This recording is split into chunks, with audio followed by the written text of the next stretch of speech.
My name's Emil Huggins, and I'm a United States probation officer in the federal system for 12 years, and prior to that I was a Bexar County probation officer for a little over 10 years. In the federal system especially, there's been an acknowledgement that we can't just keep locking up people and thinking that that's going to take care of the problem. And as a matter of fact, there's a book we have, it's called the Monograph 109, and it's basically the handbook of how to be a federal probation officer. And just this year, there's a new revision in the substance abuse section. The very first line of that monograph says you have to believe that change is possible. And that's a big leap in the mentality of how we've dealt with people in the past. My name is Ernie Glenn. I'm the Bexar County Drug Court Magistrate. I specifically run the felony drug court program, but also have some jobs that I do with the misdemeanor program too. My estimate has always been probably 80% of the people who are committing crimes out there, or what we consider crimes, are doing it because they have some sort of substance abuse and sometimes mental illness problem. These are people that actually, for the most part, have been to prison, and they're coming out and they say, Mr. Huggins, I know I've seen what drugs and alcohol has done to my life, and you don't have to worry because I am never going to do anything like that again. And that's always one of the most worrisome things that I hear, because then they don't really have, it's almost too much confidence.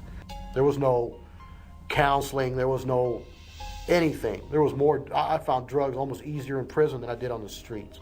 It was always available. Marijuana, hooch, the alcohol, cocaine, speed, all these things were available. If you had the money, you had the right person, you could get it. I've seen things in prison that nobody should ever see. Look at the social behaviors we have today in the streets, the terminology that's used. How easily everybody accepts lighting up a joint or having a drink and thinking that this is socializing. I would almost have to say it was the norm for the area I was in. Everybody was smoking pot, drinking, and that's where I started. And I didn't stop.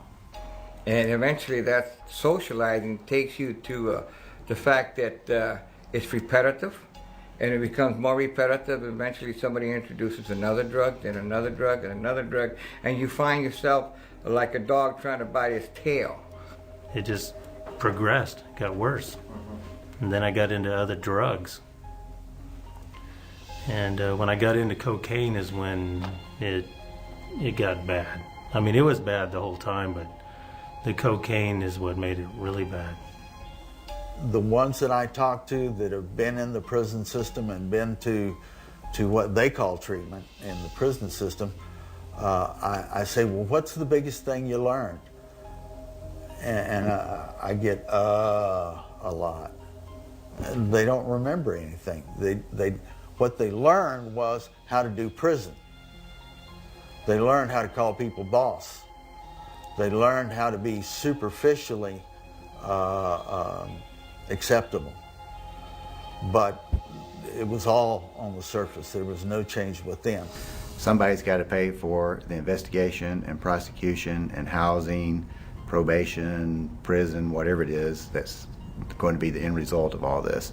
So it's really quite a large expense, especially when you consider that housing somebody in jail or prison costs anywhere from around $30,000 a year to $50,000 a year just for one person. Well, in the past, when you think about judges, for instance, and the philosophies they use for sentencing, there really wasn't any science to it. It was just, the judges were merely a reflection of the community and society, and that's what people were demanding. We actually started our first drug court around 2001, 2002 in Bexar County, and it kind of got off to a slow start. As time has progressed, I think there is more science that's happening. We're working off of best practices now. The DEA and the Chicago PD or all the great police departments, it's easy to slap cuffs on somebody. It's easy to lock them up. It's easy to send them to prison. But don't forget, what product are you dealing with? A human being. And he's an addict now, not by choice. He's addicted. He has a disease. How come we don't have medical people involved in all this? Nobody cares. Why do we always be so kind to people? Oh, he has cancer. Oh, poor lady or poor guy. Oh, he's diabetic. Did you take your medicine? Or he's a high blood pressure. Did you take your medicine? As soon as you say, oh, he's a drug addict, they step back. Why? Ignorance. They don't understand what the disease is about and how we have to work with it and how people have to learn to manage it. It's manageable, and you can do it by the things we tell you to do, the steps, the meetings, gravitating to the kind of society you need to work in. It can be done. There's even proof here. I'm going to tell you something. I've worked with a lot of different types of men on the PD and DEA, and I've never met men that I'm prouder to know or work with than here. And I mean that.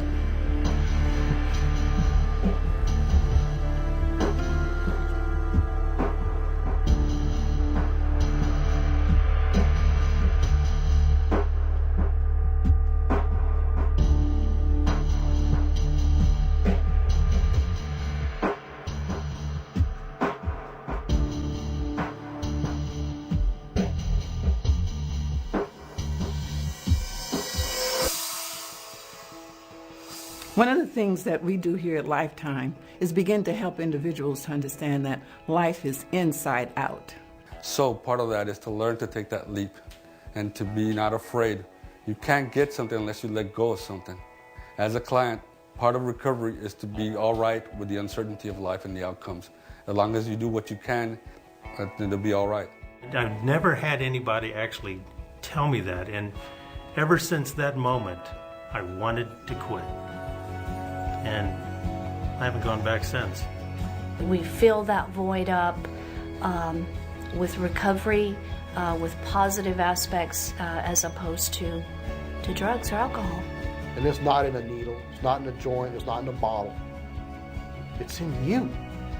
It's in the fellowship with everybody else. And that's what I really would like Lifetime to know, is that I appreciate them. Because they saved me. Like I said before, they saved me. Up to their experience with us here at Lifetime in treatment, they have lived their lives from an outer perspective, outer needs, outer desires, thinking that their success, their love came from things outside themselves. That's what Lifetime has showed me, that there is love out there, and drugs doesn't love you. Alcohol doesn't love you. It wants to kill you.